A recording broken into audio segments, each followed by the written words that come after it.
قدام فندق الفور سيزون على كورنيش النيل في جاردن سيتي، من اول اللي قدامه فندق جراند حياه، من اول الفندق نحاوط الفندق كله لغايه السفاره الامريكيه، المسافه بين الفندق والسفاره الامريكيه كيلو الا ربع. كل ده يتقفل بالشعب، وهنطلع لها بالليل على اسكندريه بعد ما نخلص، هنمنعها من دخول مكتبه اسكندريه والكلمه بتاعتها. وانا بناشد شعب مصر كله، بقول لهم يا جماعه، يا ايها الشعب، هي بكره هتمشي في شوارع، كل واحد في بيت يجهز 10 بيضات ممششين و10 طماطمات معفنين. الناس اللي مش هتيجي معانا، الست الكبيره والست اللي مش هتنزل والراجل اللي مش هينزل، يبقى يرمي البيض قدامها، يرمي البيض قدامها الممشش والطماطم المعفنه، علشان تعرف ان هذه رساله الشعب لهذه السيده التي تريد تدمير هذا الوطن وهذه الامه. لن تغادر كلينتون مصر الا لما تعرف الحقيقه، تعرف الحق، تعرف ايه هو الشعب المصري.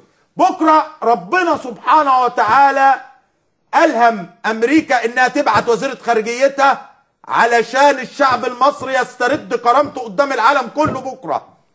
بكره هي استرداد كرامه الشعب المصري، علشان ما يتقالش عليه ده باع الكرسي بالبطاطس وبالزيت وبالسكر وبالشاي، ما يتقالش ان اتصرف عليه دولارات واتشرى الكرسي، رغم ان انا قلت لهم هذا الكلام قبل الانتخابات وحذرتهم. يا اخوانا التاريخ لا يرحم، يا اخوانا اللي فاهم ان في دماغه ان هو بيعمل ايه يعني صوتي، يا عم لا، ده خطر، محدش راضي يصدق الى ان وقعت الواقعه. وهننقل الاحداث كلها على الهواء، وهندي لكل تلفزيونات العالم، اي تلفزيون في العالم عايز ياخد من قناه الفراعين على الهواء ياخد، احنا موافقين بدون ابيض ولا اسود.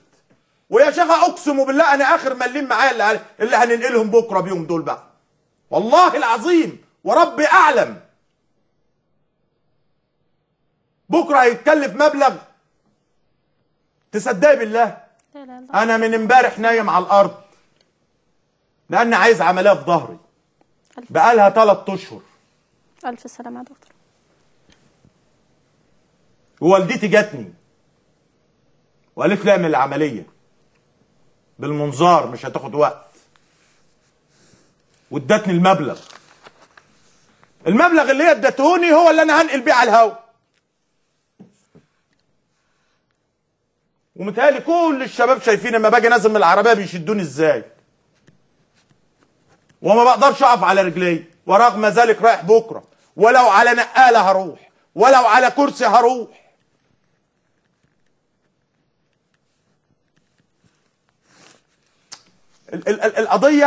القضيه للاسف النظام السابق ماشي. اتفضلي. طيب هنستكمل.